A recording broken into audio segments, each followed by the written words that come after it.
നമസ്കാരം, വെളിച്ചം ചാനലിലേക്ക് സ്വാഗതം. 2025 ഏപ്രിൽ 21, 22 തീയതികളിലെ ദിനഫലങ്ങൾ, രാശിഫലങ്ങളാണ് ഇതിൽ പറയുന്നത്. 12 രാശിക്കാരെ കുറിച്ചും പറയുന്നുണ്ട്. ഒരു ദിവസം മിനിമം നമ്മൾ അറിഞ്ഞിരിക്കേണ്ട ജ്യോതിഷ വിവരങ്ങളാണ് ഇതിൽ ഉൾപ്പെടുത്തിയിട്ടുള്ളത്. ഇതിൻ്റെ കറക്റ്റ് ടൈമിങ് പറയുകയാണെങ്കിൽ ഏപ്രിൽ 20 വൈകിട്ട് 6:04 PM മുതൽ ഏപ്രിൽ 23 വെളുപ്പിന് 12:31 AM വരെയാണ് ഈ ഫലങ്ങൾ അനുഭവവേദ്യമാകുന്നത്. പിന്നെ എല്ലാ ദിവസവും പറയുന്നത് പറയാം, ഈ ജ്യോതിഷം പറയുന്നതിന് ഈ ദക്ഷിണ കൊടുക്കുന്ന ഒരു ആചാരമുണ്ട്. അപ്പോൾ പണമായിട്ട് ഞങ്ങൾ ചോദിക്കുന്നില്ല. ഇത് കൊടുത്തില്ലെങ്കിലും ദക്ഷിണ കൊടുത്തില്ലെങ്കിലും കുഴപ്പമൊന്നുമില്ല. എങ്കിലും ഒരു 1-2% ഫലപ്രാപ്തി കുറയും ഈ ദക്ഷിണ കൊടുത്തില്ലെങ്കിൽ. പണമായിട്ട് ഞങ്ങൾ ചോദിക്കുന്നില്ല. പകരം ദയവായി ഞങ്ങളുടെ ചാനൽ സബ്സ്ക്രൈബ് ചെയ്യുക. നേരത്തെ സബ്സ്ക്രൈബ് ചെയ്തവർ ഷെയർ, കമൻറ്റ്, ലൈക്ക് ഇവ കൊണ്ട് ഞങ്ങൾക്ക് ദക്ഷിണ തരിക. അപ്പോൾ ഇന്നത്തെ ആദ്യത്തെ രാശി എന്ന് പറയുന്നത് നമ്മൾ സാധാരണ പോലെ മേടം രാശിയാണ് പറയുന്നത്. മേടം രാശി എന്ന് പറയുമ്പോൾ അശ്വതി, ഭരണി, കാർത്തിക ആദ്യ പാദം. മേടം രാശിക്ക് 4 ഗ്രഹങ്ങൾ അനുകൂലമാണ്. വ്യാഴം 2ാം ഭാവത്തിൽ ധനസ്ഥാനത്ത് നിൽക്കുന്നു, ധനവരവൊക്കെ ഉണ്ടാവും. അതുപോലെ ചന്ദ്രനും ശുക്രനും അനുകൂലമാണ്. ശുക്രൻ 12ാം ഭാവത്തിലാണെങ്കിലും അനുകൂലമായിട്ട് നിൽക്കുകയാണ്. ധനവരവുണ്ടാവും. അതുപോലെ തന്നെ ബന്ധങ്ങൾ, അതായത് ശുക്രനും വ്യാഴവും അനുകൂലമായതിനാൽ ബന്ധങ്ങൾ സുദൃഢമാവും, ഊഷ്മളമാവും. അതുവഴി നേട്ടമുണ്ടാവും. പക്ഷേ ഇതിൽ തടസ്സമായിട്ട് നിൽക്കുന്നത് 5 ഗ്രഹങ്ങൾ പ്രതികൂലമായിട്ട് നിൽക്കുന്നു എന്നുള്ള അവസ്ഥയാണ്. മേടം രാശിക്ക് ഈ ദിവസങ്ങളിൽ 5 ഗ്രഹങ്ങൾ പ്രതികൂലമാണ്. സൂര്യൻ, ചൊവ്വ, ശനി, സർപ്പം, ബുധൻ.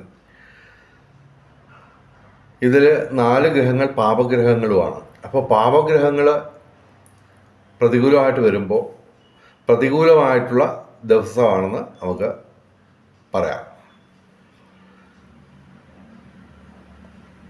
അതുകൊണ്ട് ഈ പറഞ്ഞ 4 ഗ്രഹങ്ങൾ അനുകൂലമായിട്ട് നിൽക്കുന്ന ആ ഫലങ്ങൾ ഞാൻ ഏകദേശം ആദ്യം പറഞ്ഞു. അതൊക്കെ ഒരു പരിധി വരെ നമുക്ക് പ്രതീക്ഷിക്കാമൊക്കെയുള്ളൂ മേടം രാശിക്ക്.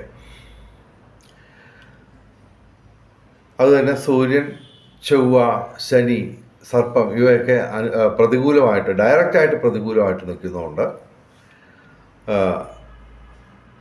ഈ പൊതുരംഗത്തും രാഷ്ട്രീയ രംഗത്തുമൊക്കെ പ്രതികൂലമായിട്ടുള്ള സംഭവങ്ങളുണ്ടാവാം. തൊഴിൽപരമായിട്ടുള്ള പ്രശ്നങ്ങളുണ്ടാവാം. വാഹനങ്ങൾ ഓടിക്കുമ്പോൾ സൂക്ഷിക്കുക. പിന്നെ അഗ്നി ഭയം ഉണ്ടാവാം. അതായത് അഗ്നിയുമായിട്ട് ബന്ധപ്പെട്ട് പ്രവർത്തിക്കുമ്പോൾ സൂക്ഷിക്കണം. അതുപോലെ സാങ്കേതിക ഉപകരണങ്ങൾ, ഇലക്ട്രോണിക് ഉപകരണങ്ങൾ തകരാറിലാവാനുള്ള സാധ്യത ഉണ്ട്. അതുപോലെ ബൗദ്ധിക മേഖലയിൽ നിങ്ങൾക്ക് തിരിച്ചടികൾ പ്രതീക്ഷിക്കാം. അപ്പോൾ അങ്ങനെയൊക്കെ വരുമ്പോൾ ഇത് മേടം രാശിക്ക് ഈ ദിവസങ്ങൾ പ്രതികൂലമായിട്ടുള്ള ദിവസങ്ങളായിട്ട് ഞങ്ങൾ പ്രവചിക്കുന്നു. മേടം രാശിക്കാർ ഈശ്വരനുമായിട്ട് ചേർന്ന് നിന്നാൽ ഈ പ്രതികൂലാവസ്ഥ മാറി ഗുണാധിക്യം നിങ്ങൾക്ക് നേടിയെടുക്കാൻ പറ്റും. ഇനി ഇടവൻ രാശി എന്ന് പറയുമ്പോൾ കാർത്തിക അവസാന 3 പാദം, രോഹിണി, മകയിരം ആദ്യ 2 പാദം. ഇടവൻ രാശിക്ക് സൂര്യനും വ്യാഴവും പ്രതികൂലമാണ്. സൂര്യൻ 12ാം ഭാവത്തിൽ വ്യയസ്ഥാനത്ത് നിൽക്കുന്നു, ജന്മത്തിൽ വ്യാഴം നിൽക്കുന്നു. എങ്കിലും ഇവർക്ക് 6 ഗ്രഹങ്ങൾ ഡയറക്റ്റായിട്ട് അനുകൂലമാണ്. അതിൽ തന്നെ ശനി, ചൊവ്വ, സർപ്പം അഥവാ രാഹു, ഇവ പാവഗ്രഹങ്ങളാണ്. അവ അനുകൂലമായിട്ട് നിൽക്കുന്നു. അപ്പോൾ അത് ഇവർക്ക് ഗുണം ചെയ്യും. അതിൽ തന്നെ 11ാം ഭാവത്തിൽ ലാഭസ്ഥാനത്ത് ശനി, ശുക്രൻ, സർപ്പം, ബുധൻ ഇവ നിൽക്കുന്നു 11ാം ഭാവത്തിൽ ലാഭസ്ഥാനത്ത്. അപ്പോൾ തീർച്ചയായിട്ടും ഇവർക്ക് ഗുണാധിക്യമാണ് കാണുന്നത്. സൂര്യൻ പ്രതികൂലമായതിനാൽ തൊഴിൽ പ്രശ്നങ്ങളൊക്കെ ഉണ്ടാവുമെങ്കിലും ഈ ശനിയുടെയും സർപ്പത്തിൻ്റെയും ശുക്രൻ്റെയും ബുധൻ്റെയും അനുകൂല ഭാവം കൊണ്ട് അത് പരമാവധി അനുകൂലമാണ്. അതുകൂടാതെ ശനിയും ശുക്രനും സർപ്പവും സുഹൃത്ത് നക്ഷത്രങ്ങളാണ്. അപ്പോൾ അവയുടെ ഒരു അനുകൂലാവസ്ഥ കൊണ്ട് ഈ വ്യാഴത്തിൻ്റെയും സൂര്യൻ്റെയും പ്രതികൂലാവസ്ഥ മറികടക്കാൻ ഇവർക്ക് പറ്റും. എങ്കിലും ഈശ്വരനായിട്ട് ചേർന്ന് നിന്നെങ്കിലേ ഈ ഫലങ്ങളൊക്കെ അനുഭവവേദ്യമാവുകയുള്ളൂ. അതായത് നമ്മുടെ ബാങ്കിൽ ഇപ്പോൾ ഒരു 1,00,000 രൂപ കിടക്കുന്നത് വിചാരിച്ചിട്ട് നമ്മുടെ കയ്യിൽ അതില്ലല്ലോ. ജഗദീഷ് പറഞ്ഞ കണക്ക് നമ്മുടെ കയ്യിൽ അതില്ലല്ലോ, അത് ബാങ്കിൽ കിടക്കുകയല്ലേ. അവിടെ ചെന്നത് വിഡ്രോ ചെയ്യണം. അതുപോലെ ഗ്രഹനിലയിലും രാശിഫലത്തിലുമൊക്കെ ഗുണാധിക്യമാണ് ഇടവൻ രാശിക്ക്. പക്ഷെ അത് പറഞ്ഞിട്ട് നമ്മൾ കർമ്മമൊന്നും ചെയ്യാനെന്നിട്ട് കാര്യമില്ല. അതിലാദ്യം ചെയ്യേണ്ടത് ഈശ്വരനെ ഭജിക്കുക എന്നുള്ളതാണ്. ഈശ്വരനെ ഭജിച്ച് കർമ്മങ്ങൾ അനുഷ്ഠിക്കുകയാണെങ്കിൽ മാത്രമേ ഇതൊക്കെ അനുഭവവേദ്യമാവുള്ളൂ. അതായത് ബാങ്കിൽ കിടക്കുന്ന കാശ് അവിടെ കിടക്കത്തേ ഉള്ളൂ, അത് ചെന്ന് വിഡ്രോ ചെയ്യണം. അതായത് നിങ്ങളുടെ ഗ്രഹനില രാശിഫലത്തിൽ അസാമാന്യമായിട്ടുള്ള നേട്ടങ്ങളാണ് കാണുന്നത്. അതായത് 11ാം ഭാവത്തിൽ ലാഭസ്ഥാനത്ത് 4 ഗ്രഹങ്ങൾ, അതും ശനിയും സർപ്പവും ശുക്രനും സുഹൃത്ത് നക്ഷത്ര ഗ്രഹങ്ങളാണ്. അവ 3 അനുകൂലമാണ്. അപ്പോൾ സർവകാര്യ വിജയം, അതായത് നിങ്ങൾ ഏർപ്പെടുന്ന ഏത് കാര്യത്തിനും ഒരു വിജയസാധ്യത നിലനിൽക്കുകയാണ്. അതുപോലെ തന്നെ ഊഹക്കച്ചവടങ്ങളിൽ നേട്ടമുണ്ടാവും. കാര്യം സർപ്പവും ശുക്രനും ഒക്കെ 11ാം ഭാവത്തിൽ ഒരുമിച്ച് ശനിയോടൊപ്പം നിൽക്കുകയാണ്. അപ്പോൾ തീർച്ചയായിട്ടും നിങ്ങൾക്ക് വിവിധ സ്രോതസ്സിൽ നിന്ന് ധനവരവുണ്ടാവും. സാങ്കേതിക മികവ് കൊണ്ട് നിങ്ങൾക്ക് വിസ്മയങ്ങൾ സൃഷ്ടിക്കാൻ പറ്റും. അതുവഴി നേട്ടങ്ങൾ ഉണ്ടാക്കാൻ പറ്റും. എന്തായാലും ഇടവൻ രാശിക്ക് ഗുണാധിക്യമാണ് ഞങ്ങൾ പ്രവചിക്കുന്നത്. എങ്കിലും ചന്ദ്രൻ അനുകൂലമല്ല, ഡയറക്റ്റായിട്ട് അനുകൂലമല്ല. അതുകൊണ്ട് ഈ ഇതിനൊക്കെ ഒരു ചെറിയ കുറവ് അനുഭവപ്പെടും. എന്നാൽ തന്നെയും ഗുണാധിക്യമാണ് ഞങ്ങൾ പ്രവചിക്കുന്നത് ഇടവൻ രാശി. ഇനി മിഥുനം രാശി. മകയിരം അവസാന 2 പാദം, തിരുവാതിര പുണർദം ആദ്യ 3 പാദം. മിഥുനം രാശിക്ക് പ്രതികൂലമായിട്ട് ശനി മാത്രമാണ് നിൽക്കുന്നത്.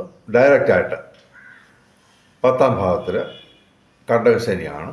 എങ്കിലും കർമ്മഭാവത്തിൽ ശനി നിൽക്കുന്നതുകൊണ്ട് അല്പം തൊഴിൽ ലാഭം ഉണ്ടാവും. അത് മാത്രമല്ല, ഇവർക്ക് 11ാം ഭാവത്തിൽ സൂര്യൻ അനുകൂലമായിട്ട് നിൽക്കുന്നു. അതും ഉച്ചരാശിയിൽ നിൽക്കുന്ന സൂര്യനാണ്. അപ്പോൾ ഇവർക്ക് തൊഴിൽ ലാഭം ഉണ്ടാവും, പിതൃഗുണം, അതുപോലെ സന്താന നേട്ടം ഇവയൊക്കെ പ്രതീക്ഷിക്കാം. സൂര്യനും ബുധനും അനുകൂലമാണ്.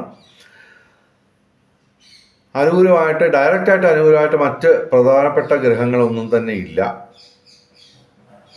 ശനി പ്രതികൂലമാണ്. ബാക്കിയുള്ള 6 ഗ്രഹങ്ങൾ ഗുണദോഷ സമ്മിശ്രവുമാണ്. അപ്പോൾ പ്രതികൂലമായിട്ട് കാര്യമായ ഗ്രഹങ്ങളൊന്നും ഇല്ലാത്തതുകൊണ്ട് ഇവർക്ക് കുറഞ്ഞ പക്ഷം ഗുണദോഷ സമ്മിശ്രമായിട്ടെങ്കിലും ഈ ദിവസങ്ങൾ നമുക്ക് പ്രവചിക്കാൻ പറ്റും. മിഥുനം രാശിക്ക് ബൗദ്ധിക മേഖലയിൽ നേട്ടമുണ്ടാവും. എങ്കിലും ശുക്രനൊന്നും അനുകൂലമല്ല. അതുകൊണ്ട് ധനവരവിന് കുറച്ച് കുറവുണ്ടാവും. എങ്കിലും പൊതുവെ ഇവർക്ക് ഗുണദോഷ സമ്മിശ്രമായിട്ട് നമുക്ക് ഫലം പറയാം. ഇനി കർക്കിടകം രാശി. പുണർദം അവസാന പാദം, പൂയായില്യം. കർക്കിടകം രാശിക്ക് ഗുണാധിക്യമാണ് കാണുന്നത്. ചൊവ്വ പ്രതികൂലമാണ്. എങ്കിലും 6 ഗ്രഹങ്ങൾ ഇവർക്ക് അനുകൂലമായിട്ട് നിൽക്കുന്നു. അതുകൊണ്ട് ചൊവ്വയുടെ ആ പ്രതികൂല അവസ്ഥ, അതായത് ലഗ്നത്തിലാണ്, നീചരാശിയിൽ കർക്കിടക രാശിയിലാണ് നിൽക്കുന്നത്. അപ്പോൾ ഈ ജന്മത്തിൽ നിൽക്കുന്ന കുജൻ പ്രതികൂല അവസ്ഥ സൃഷ്ടിക്കുമെങ്കിലും മറ്റ് ഗ്രഹങ്ങളുടെ, പ്രത്യേകിച്ച് വ്യാഴം 11ാം ഭാവത്തിൽ നിൽക്കുന്നു. അപ്പോൾ അതിൻ്റെയൊക്കെ ഒരു നേട്ടം കൊണ്ട് ഇവ മറികടക്കാൻ പറ്റും. പിന്നെ നിയമ പ്രശ്നങ്ങളൊക്കെ ഉണ്ടാവാം, അതൊക്കെ ഇവർക്ക് മറികടക്കാൻ പറ്റും. പിന്നെ ഊഹക്കച്ചവടങ്ങളിൽ നേട്ടം ഉണ്ടാകാനുള്ള സാധ്യതയുണ്ട്. പിന്നെ 10ാം ഭാവത്തിൽ കർമ്മസ്ഥാനത്ത് ഉച്ച രാശിയിൽ സൂര്യൻ നിൽക്കുന്നു. അപ്പോൾ തൊഴിൽ ലാഭം ഉണ്ടാവാം, സന്താന ഗുണം, പിതൃ സ്ഥാനികളിൽ നിന്ന അനുഗ്രഹങ്ങൾ, ഇവയൊക്കെ പ്രതീക്ഷിക്കാം. അതുപോലെ തന്നെ 11ാം ഭാവത്തിൽ ലാഭസ്ഥാനത്ത് വ്യാഴം ഉണ്ടായതുകൊണ്ട് സർവവിധ സൗഭാഗ്യം, അതുപോലെ തന്നെ ലൗകിക സുഖങ്ങൾ എല്ലാം ലഭിക്കും. പിന്നെ ധനവരവുണ്ടാവും. ഇവിടെ ശുക്രനും വ്യാഴവും ഒരുമിച്ച് അനുകൂലമായിട്ട് വരുന്നു. അപ്പോൾ ബന്ധങ്ങളിൽ ഊഷ്മളതയുണ്ടാവും, സുദൃഢമാവും, പുതിയ സുഹൃത്തുക്കളെ ലഭിക്കും, അതുവഴി നേട്ടങ്ങളുണ്ടാവും, വിവിധ സ്രോതസ്സിൽ നിന്ന് ധനവരവ്, പിന്നെ ഞാൻ പറഞ്ഞല്ലോ ഊഹക്കച്ചവടങ്ങളിൽ നേട്ടം ഉണ്ടാവും. പൊതുവെ കർക്കിടകം രാശിക്ക് അത്യധികം ഗുണാധിക്യമുള്ള ദിവസങ്ങളാണ്. പ്രതികൂലമായിട്ട് ചൊവ്വ മാത്രമേ ഉള്ളൂ. അപ്പോൾ ചൊവ്വാഴ്ച നിങ്ങൾ വ്രതമെടുത്ത് മുരുകക്ഷേത്രത്തിൽ പാലഭിഷേകം, ഭസ്മാഭിഷേകം ഇവിടെ നടത്തുക, ഗുണവർദ്ധനവുണ്ടാവും. ഇനി ചിങ്ങം രാശി, മകം, പൂര, ഉത്രം, ആദ്യപാദം. ചിങ്ങം രാശിക്ക് ചന്ദ്രൻ, ശുക്രൻ, ബുധൻ എന്നീ ശുഭഗ്രഹങ്ങൾ അനുകൂലമായിട്ട് നിൽക്കുന്നു. അപ്പോൾ ഒരു പരിധി വരെ ഇവർക്ക് കലാസാഹിത്യ രംഗത്തും ബൗദ്ധിക രംഗത്തും വിദ്യാഭ്യാസ രംഗത്തുമൊക്കെ ഉയർച്ച ഉണ്ടാവുമെങ്കിലും അതിനൊക്കെ ഒരു പരിധി ഉണ്ടാവും. കാരണം 3 പാപഗ്രഹങ്ങൾ ഇവർക്ക് പ്രതികൂലമായിട്ട് നിൽക്കുന്നു. അതിൽ തന്നെ ശനിയും സർപ്പവും അഷ്ടമത്തിലാണ്. അതോടൊപ്പം ചൊവ്വ 12ാം ഭാവത്തിൽ വ്യയസ്ഥാനത്ത്, നഷ്ടസ്ഥാനത്തും നിൽക്കുന്നു. അപ്പോൾ വാഹനങ്ങൾ സൂക്ഷിച്ചോടിക്കുക. അഷ്ടമത്തിൽ നിൽക്കുന്ന ശനി ശാരീരിക അസ്വസ്ഥതകളുണ്ടാക്കും. അതുപോലെ തന്നെ മാനസിക സമ്മർദ്ദങ്ങൾ ഉണ്ടാവും. അതൊക്കെ വിവേകപൂർവ്വം ഈശ്വരനുമായിട്ട് ചേർന്ന് നിന്ന് അതൊക്കെ മറികടക്കാൻ ശ്രമിക്കുക. അതുപോലെ തന്നെ രാഹു അഥവാ സർപ്പം അഷ്ടമത്തിലാണ്. അതും പ്രതികൂലമായ അനുഭവങ്ങൾ സൃഷ്ടിക്കും. അപ്പോൾ ഇവർക്ക് അത്ര നല്ല ദിവസങ്ങളല്ല. കാരണം 3 പാപഗ്രഹങ്ങൾ ഡയറക്റ്റായിട്ട് പ്രതികൂലമായിട്ട് നിൽക്കുന്നു. 3 ഗ്രഹങ്ങൾ ഗുണദോഷ സമ്മിശ്രമായിട്ടൊക്കെ ഫലം പറയാമെങ്കിലും ഈ പാപഗ്രഹങ്ങൾ 3 പ്രതികൂലമായിട്ട് നിൽക്കുന്നതുകൊണ്ട് പ്രതികൂലമായ ഫലമാണ് ഞങ്ങൾ പ്രവചിക്കുന്നത് ചിങ്ങം രാശിക്ക്. ഇനി കന്നിരാശി. കന്നിരാശി എന്ന് പറയുമ്പോൾ ഉത്രം അവസാന 3 പാദം, അത്തം, ചിത്തിര ആദ്യ 2 പാദം. കന്നിരാശിക്ക് വ്യാഴവും ചൊവ്വയും അനുകൂലമാണ്. ചൊവ്വ 11ാം ഭാവത്തിൽ ലാഭസ്ഥാനത്ത് നിൽക്കുന്നു. അപ്പോൾ നിയമപ്രശ്നങ്ങളൊക്കെ ഉണ്ടാവുമെങ്കിലും അത് മറികടക്കാൻ ഇവർക്ക് ഒരു പരിധി വരെ സാധ്യമാണ്. ദൈവാധീനം കാണുന്നു. 9ാം ഭാവത്തിൽ വ്യാഴം നിൽക്കുന്നു. അപ്പോൾ ഏർപ്പെടുന്ന കാര്യങ്ങളിലൊക്കെ ഭാഗ്യാനുഭവങ്ങൾ, ദൈവാധീനം ഉണ്ടാവും. എങ്കിലും അതിനൊക്കെ ഒരു പരിധി ഉണ്ടാവും. കാരണം മറ്റ് ഗ്രഹങ്ങൾ 7 ഗ്രഹങ്ങൾ ഗുണദോഷ സമ്മിശ്രമോ പ്രതികൂലങ്ങളോ ആണ്. അതിൽ തന്നെ പ്രധാനമായിട്ട് പറയേണ്ടത് സൂര്യനാണ്. സൂര്യൻ അഷ്ടമത്തിൽ നിൽക്കുകയാണ്. അപ്പോൾ തൊഴിൽ പരമായ പ്രശ്നങ്ങളുണ്ടാവാം. അതുപോലെ തന്നെ 7ാം ഭാവത്തിൽ ശനിയും സർപ്പവും ഒക്കെ നിൽക്കുകയാണ്. അപ്പോൾ ദാമ്പത്യ ജീവിതത്തിൽ പ്രശ്നങ്ങളുണ്ടാവാം. അത് വിവേകപൂർവം നിങ്ങൾ കൈകാര്യം ചെയ്യുക. അതുപോലെ തന്നെ വിവാഹ കാര്യങ്ങളിൽ തടസ്സങ്ങളുണ്ടാവാം. അതുപോലെ തന്നെ ജീവിത പങ്കാളിക്ക് ശാരീരിക അസ്വസ്ഥതകൾ ഉണ്ടാവാം. അതല്ലെങ്കിൽ ഏതെങ്കിലും നിയമപ്രശ്നങ്ങളിലൊക്കെ ചെന്ന് പെടാനുള്ള സാധ്യതയുണ്ട്. എങ്കിലും 11ാം ഭാവത്തിൽ ലാഭസ്ഥാനത്ത് ചൊവ്വ നിൽക്കുകയും വ്യാഴം 9ാം ഭാവത്തിൽ നിൽക്കുന്നതുകൊണ്ട് പ്രശ്നങ്ങളൊക്കെ ഇവർക്ക് മറികടക്കാൻ പറ്റും. വിവേകപൂർവം ഈശ്വരനായിട്ട് ചേർന്ന് നിന്ന് കഴിഞ്ഞാൽ ഈ പ്രശ്നങ്ങളൊക്കെ മറികടന്ന് ഗുണാധിക്യം നമുക്ക് നേടിയെടുക്കാൻ പറ്റും. ഇനി തുലാം രാശി. ചിത്തിര അവസാന 2 പാദം, ചോതി, വിശാഖം ആദ്യ 3 പാദം. തുലാം രാശിക്ക് 5 ഗ്രഹങ്ങൾ അനുകൂലമായിട്ട് നിൽക്കുന്നു. എങ്കിലും സൂര്യൻ അനുകൂലമല്ല, വ്യാഴവും അനുകൂലമല്ല, വ്യാഴം പ്രതികൂലമാണ്.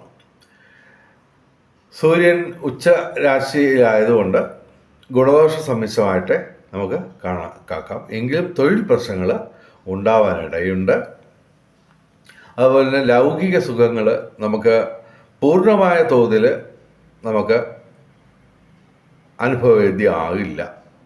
അതായത് ഇപ്പോൾ ഉദാഹരണത്തിന് നിങ്ങൾക്ക് പെട്ടെന്ന് ഒരു വിഭവസമൃദ്ധമായ സദ്യ കഴിക്കാൻ, ആഹാരം കഴിക്കാൻ നിങ്ങൾക്ക് അവസരം കിട്ടുന്നു. പക്ഷേ അത് അനവസരത്തിലായിപ്പോവും. അതായത് നിങ്ങൾക്ക് വലിയ വിശപ്പില്ലാതെ വലിയ വിഭവസമൃദ്ധമായ ഒരു സദ്യ കഴിക്കേണ്ടി വരാനുള്ള സാധ്യത.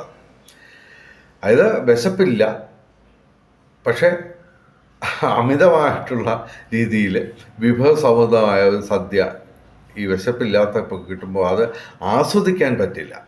അതുപോലുള്ള ചെറിയ ചെറിയ തടസ്സങ്ങൾ നിങ്ങൾക്ക് വരാം ഈ വ്യാഴം പ്രതികൂലമായിട്ട് നിൽക്കുന്നതുകൊണ്ട്.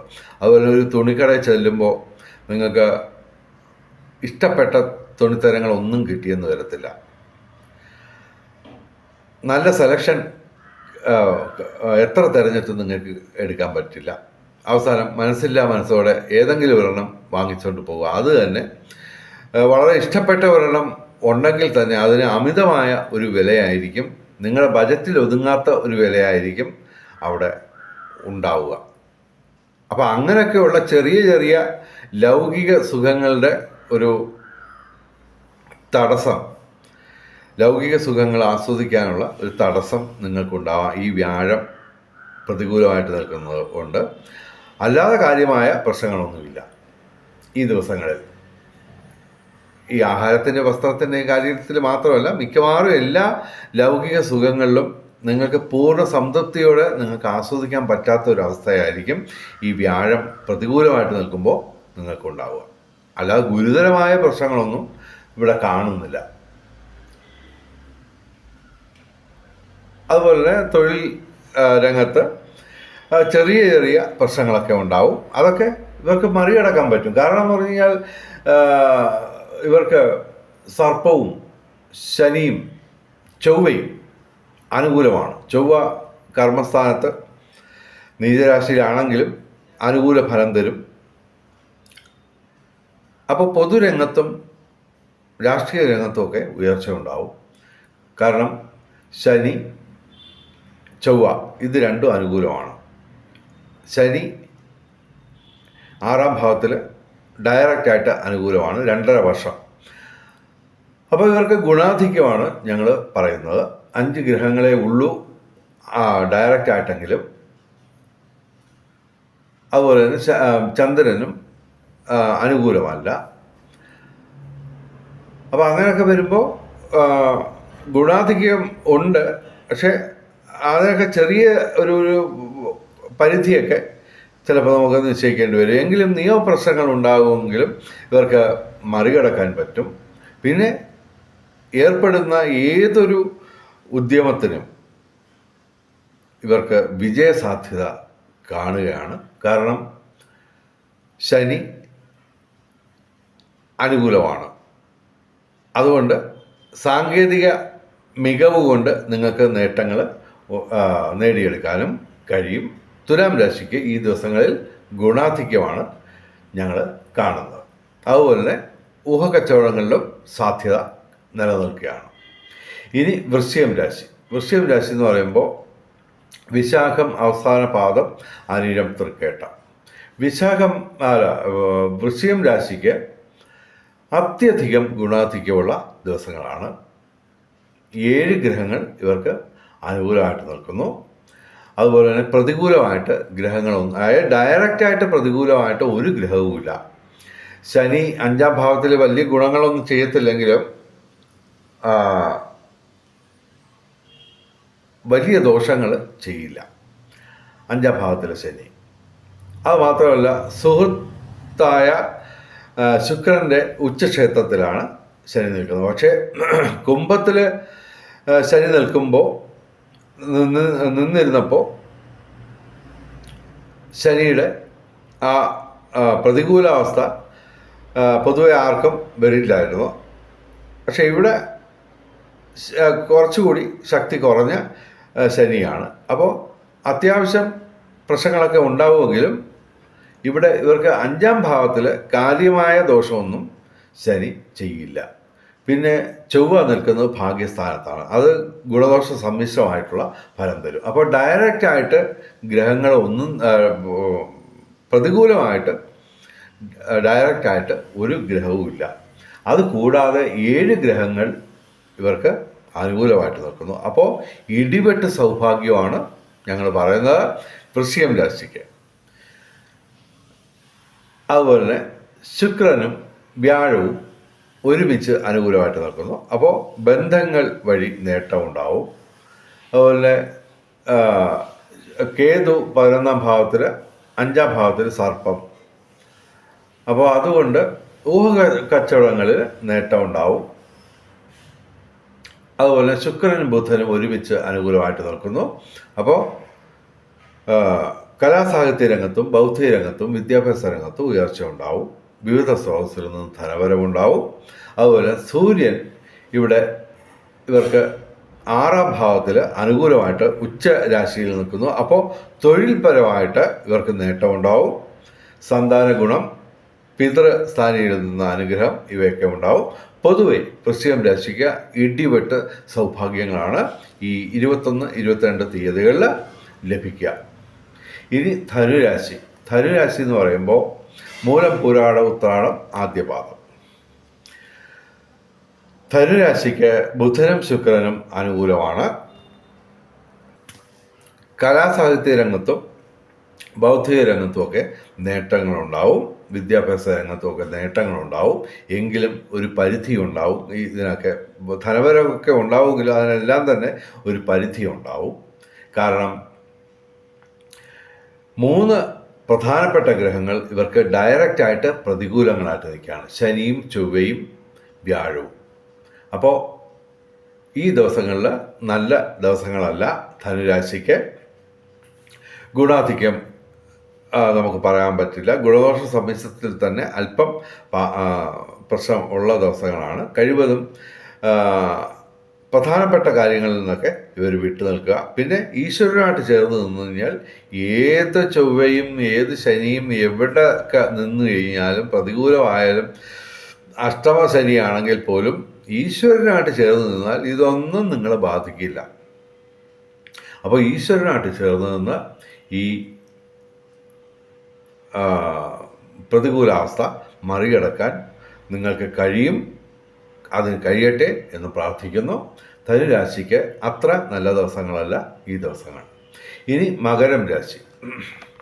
മകരം രാശി എന്ന് പറയുമ്പോൾ ഉത്രാടം അവസാനം 3 പാദം, തിരുവോണം, അവിട്ടം ആദ്യ 2 പാദം.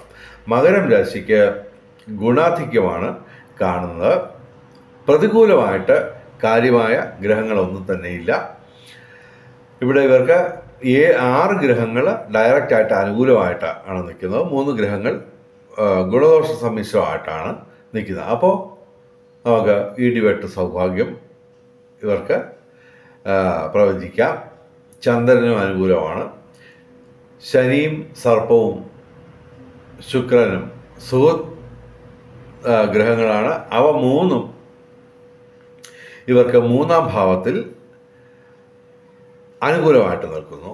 അപ്പോൾ സർവകാര്യ വിജയം, സാങ്കേതിക രംഗത്ത് മേന്മകൾ, ഊഹക്കച്ചവടങ്ങളിൽ നേട്ടം, വിവിധ സ്രോതസ്സിൽ നിന്നും ധനവരവ്, ബന്ധങ്ങൾ ഊഷ്മളമാവും. വ്യാഴവും അനുകൂലമാണ്, വ്യാഴവും ശുക്രനും അനുകൂലമാണ്. അപ്പോൾ ബന്ധങ്ങൾ ഊഷ്മളമാവും, പുതിയ സുഹൃത്തുക്കളെ കിട്ടും, അതുവഴി നേട്ടങ്ങളുണ്ടാവും. ഉടനെ അല്ലെങ്കിലും പുതിയ സുഹൃത്തുക്കൾ വഴി ഭാവിയിൽ നേട്ടങ്ങളുണ്ടാവും. അപ്പോൾ ഭാവിയിൽ നേട്ടങ്ങൾ ഉണ്ടാകുന്ന സാഹചര്യങ്ങൾ സുഹൃത്ത് ബന്ധങ്ങളിൽ, അതായത് സമൂഹത്തിലെ ഉന്നതരുമായിട്ട് നിങ്ങൾക്ക് പരിചയപ്പെടാനും അവരിൽ നിന്ന് നേട്ടങ്ങൾ നേടിയെടുക്കാനും നിങ്ങൾക്ക് കഴിയും. പൊതുവെ മകരം രാശിക്ക് ഇവിടെ പ്രതികൂലങ്ങളായ ഗ്രഹങ്ങൾ ഇല്ലാത്തതുകൊണ്ടും 6 ഗ്രഹങ്ങൾ അനുകൂലമായിട്ട് ഉള്ളതുകൊണ്ടും ഞങ്ങൾ ഇടിവെട്ട് സൗഭാഗ്യം മകരം രാശിക്ക് പ്രവചിക്കുന്നു. ഇനി കുംഭം രാശി. അവിട്ടം അവസാന 2 പാദം, ചതയം പൂരിട്ടാതി ആദ്യ 3 പാദം. കുംഭം രാശിക്ക് ഗുണദോഷ സമ്മിശ്രമായിട്ട് ഞങ്ങൾ ഫലം പറയുന്നു. ഇവിടെ ശനി 7 ശനിയാണ്. അതുപോലെ കേതുവും അനുകൂലമായ അവസ്ഥയിലല്ല, അഷ്ടമത്തിലാണ്. അതുപോലെ തന്നെ ഇവർക്ക് 4 ഗ്രഹങ്ങൾ അനുകൂലമാണ്. പ്രത്യേകിച്ച് ചൊവ്വയും സൂര്യനും ഇവർക്ക് അനുകൂലമായിട്ട് നിൽക്കുന്നു. അപ്പോൾ സൂര്യൻ 3-ാം ഭാവത്തിലെ ഉച്ചരാശിയിൽ അനുകൂലമായിട്ട് നിൽക്കുന്നതിനാൽ തൊഴിൽപരമായിട്ട് നേട്ടമുണ്ടാവും. സന്താന ഗുണം, പിതൃഗുണം ഇവയൊക്കെ അനുഭവവേദ്യമാവും. 6-ാം ഭാവത്തിൽ അനുകൂലമായിട്ട് ചൊവ്വ നിൽക്കുന്നു. അപ്പോൾ രാഷ്ട്രീയ രംഗത്തും പൊതുരംഗത്തും ഇവർക്ക് ഉയർച്ച ഉണ്ടാവും. നിയമപ്രശ്നങ്ങൾ ഉണ്ടാവുമെങ്കിലും ഇവർക്കത് മറികടക്കാൻ പറ്റും. എങ്കിലും ശനി പ്രതികൂലമായിട്ട് നിൽക്കുന്നതുകൊണ്ട് ശനിയാഴ്ച വ്രതമെടുത്ത് ക്ഷേത്രദർശനം, മന്ത്രജപങ്ങൾ ഇവയൊക്കെ അനുഷ്ഠിക്കുക. ഈശ്വരനായിട്ട് ചേർന്ന് നിന്ന് കഴിഞ്ഞാൽ ഈ ദിവസങ്ങൾ, ഗുണദോഷ സമ്മിശ്രമായ ഈ ദിവസങ്ങൾ ഇവർക്ക് ഗുണാധിക്യമുള്ള ദിവസങ്ങളായി മാറ്റാൻ പറ്റും. അങ്ങനെ കഴിയട്ടെ എന്ന് പ്രാർത്ഥിക്കുന്നു. ഇനി മീനം രാശി. മീനം രാശി എന്ന് പറയുമ്പോൾ പൂരിട്ടാതി അവസാന പാദം, ഉത്തിട്ടാതി രേവതി. മീനം രാശിക്ക് ജന്മശനിയാണ്. സർപ്പവും ലഗ്നത്തിൽ തന്നെ നിൽക്കുന്നു. അപ്പോൾ പാപഗ്രഹങ്ങൾ, 2 പാപഗ്രഹങ്ങൾ ഇവരുടെ ലഗ്നത്തിൽ, അവരുടെ രാശിയിൽ നിൽക്കുന്നതിനാൽ വലിയ നേട്ടങ്ങൾ പ്രതീക്ഷിക്കാനൊക്കാത്ത ദിവസങ്ങളാണ്. ഇവിടെ ഡയറക്റ്റായിട്ട് ശനിയും സർപ്പവും മാത്രമാണ് പ്രതികൂലമായിട്ട് നിൽക്കുന്നത്. ബാക്കി ഗ്രഹങ്ങളൊക്കെ ഗുണദോഷ സമ്മിശ്രമായിട്ട് ഫലം തരും. അതേസമയം ശുക്രനും ചന്ദ്രനും അനുകൂലമായ ഫലവും തരും. എങ്കിലും ഈ പാപഗ്രഹങ്ങൾ ലഗ്നത്തിൽ നിൽക്കുന്നതിനാൽ നേട്ടങ്ങൾ അഥവാ അതിനുള്ള സാഹചര്യം ഉണ്ടെങ്കിൽ തന്നെയും അത് നിങ്ങളുടെ കരഗതമാവാൻ അല്പം പ്രയാസപ്പെടും. എങ്കിലും ഈശ്വരനായിട്ട് ചേർന്ന് നിന്നാൽ അതൊക്കെ നേടിയെടുക്കാനും പറ്റും. നമ്മളൊക്കെ വട്ടപൂജ്യങ്ങളായിരിക്കും, പക്ഷേ ഈശ്വരൻ 1,00,000 കോടിയിലധികം മൂല്യമുള്ള വ്യക്തിത്വമാണ് ഈ ഈശ്വരൻ എന്ന് പറയുന്നത്. അപ്പോൾ ഈ 1,00,000 കോടിയുടെ കൂടെ നമ്മൾ വട്ടപൂജ്യം കൂടെ ചേരുമ്പോൾ 10,00,000 കോടിയാവും നമ്മുടെ മൂല്യം. അപ്പോൾ അതുകൊണ്ട് ഈശ്വരനായിട്ട് ചേർന്ന് നിന്ന് ഈ തടസ്സങ്ങളെല്ലാം മാറ്റി നമുക്ക് ഗുണാധിക്യം നേടിയെടുക്കാൻ പറ്റും. ജീവിതത്തിൽ നല്ല കാര്യങ്ങൾ നേടിയെടുക്കാൻ പറ്റും. ഇനി നമുക്ക് ഭാഗ്യ നമ്പറുകൾ നോക്കാം. 21/4/2025 7 ഏറ്റവും വലിയ ഭാഗ്യസംഖ്യ. 3, 1, 2, 4, 9 ഇവയും ഭാഗ്യസംഖ്യകളാണ്. 22/4/2025 9 ഏറ്റവും വലിയ ഭാഗ്യസംഖ്യ. 8, 4, 2, 5, 0 ഇവയും ഭാഗ്യസംഖ്യകളാണ്. ഇനി ബ്രഹ്മമുഹൂർത്തം നോക്കാം. 21-ാം തീയതി രാവിലെ 4:37 AM മുതൽ 5:25 AM വരെയാണ് ബ്രഹ്മമുഹൂർത്തം. 21-ാം തീയതി. 22-ാം തീയതി രാവിലെ 4:36 AM മുതൽ രാവിലെ 5:24 AM വരെയാണ്. 22-ാം തീയതി ബ്രഹ്മമുഹൂർത്തം. ബ്രഹ്മമുഹൂർത്തത്തിൽ പ്രാർത്ഥനകൾക്കും പ്രധാനപ്പെട്ട കാര്യങ്ങൾക്കും പ്രാധാന്യം നൽകി അതൊക്കെ നേടിയെടുക്കാൻ പറ്റും. നേടിയെടുക്കാൻ ശ്രമിക്കുക. ഇനി അഭിജിത്ത് മുഹൂർത്തം 21, 22 തീയതികളിൽ ഉച്ചയ്ക്ക് 11:56 AM മുതൽ ഉച്ചയ്ക്ക് 12:45 PM വരെയാണ് 21, 22 തീയതികളിൽ അഭിജിത്ത് മുഹൂർത്തം. അഭിജിത്ത് മുഹൂർത്തത്തിൽ പ്രധാനപ്പെട്ട കാര്യങ്ങൾ ചെയ്യാൻ ശ്രമിക്കാം. ഇനി രാഹുകാലം 21-ാം തീയതി രാവിലെ 7:45 AM മുതൽ രാവിലെ 9:17 AM വരെയാണ് 21-ാം തീയതി രാഹുകാലം. 22-ാം തീയതി 3:24 PM മുതൽ 4:56 PM വരെയാണ് 22-ാം തീയതി രാഹുകാലം. രാഹുകാലത്ത് യാത്രകൾ ഒഴിവാക്കുക, പ്രധാനപ്പെട്ട കാര്യങ്ങളിൽ നിന്ന് വിട്ടുനിൽക്കുക. ഇനി ഭാഗ്യ നിറങ്ങൾ 21-ാം തീയതി തിങ്കളാഴ്ച നീല, 22-ാം തീയതി ചൊവ്വാഴ്ച ചുവപ്പ്, അല്ലെങ്കിൽ ഇവയുടെ ഇളം നിറങ്ങൾ അല്ലെങ്കിൽ ഈ നിറങ്ങൾ ഡിസൈനായിട്ടുള്ള വസ്ത്രങ്ങൾ ധരിച്ചാൽ ഭാഗ്യവർദ്ധന ഉണ്ടാകുന്നതാണ്. വെളിച്ചം ചാനലിലെ മുഴുവൻ പ്രേക്ഷകർക്കും സർവകാര്യ വിജയം, സർവവിധ സൗഭാഗ്യം, രാജകീയ സുഖഭോഗങ്ങൾ, അപ്രതീക്ഷിത ധനലാഭങ്ങൾ, അപ്രതീക്ഷിത സൗഭാഗ്യങ്ങൾ ഇവ ഗുരുവായൂരപ്പൻ അനുഗ്രഹിച്ചു തന്ന് എല്ലാവരുടെയും ജീവിതത്തിൽ വെളിച്ചവും ഐശ്വര്യവും സമ്പൽ സമൃദ്ധിയും വന്ന് നിറയട്ടെ എന്ന് പ്രാർത്ഥിച്ചുകൊണ്ട് ഈ വീഡിയോ അവസാനിപ്പിക്കുന്നു. നമസ്കാരം, ശുഭദിനം.